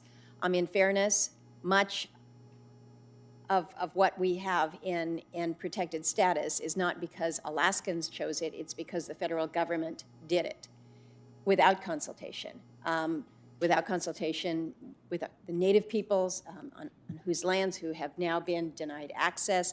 I mean, it is a reality to us that that we come from a pretty special place. We recognize that, and we believe pretty strongly that we're some of the best environmental stewards out there because we choose to live in this place and raise our families and work there. So we want to take good care of it, but we also don't want to be in a situation where our ability to live, to work, to raise our families are denied because we have no economic opportunities. So if you're the strong fishing family out there, you want to know that your waters are clean. You want to know that they're sustainably managed fisheries, but you want to be able to pursue that livelihood. Absolutely. And so when we're talking about conservation, my fishermen now are a little bit worried about what this 30 by 30 proposal might be.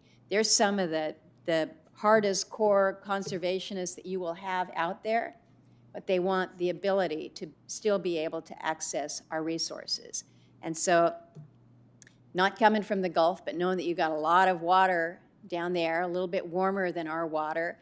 But again, you have families in Louisiana that want to be able to live in this area, have good jobs, be good stewards, but also be able to access the resources that we have had, ever mindful of our environmental responsibilities. Mr. Chairman, I've gone well over my time. Thank you. Thank you, Senator Murkowski. Senator Hyde-Smith, any final question? I just want to say thank you to the panel. You know, we're all trying to get to a good place. We're all trying to get to a reasonable place, and I just thank you for your efforts there. We're conscious of sustainability. We're conscious of the economic impact, of the environmental impact here, and it's pretty tough a lot of times to come testify before a committee here, and you've all done so well, and I just want you to know that I appreciate you continuing to be a part of it. Thank you, Mr. Chairman. Thank you, Senator Hyde-Smith. Thank you all, to all of our witnesses for joining this morning for this discussion. Now, some of the members had to leave or weren't able to ask all of their questions, so they're going to have until the close of business tomorrow to submit additional questions for the record. So thanks again for being here. The committee stands adjourned.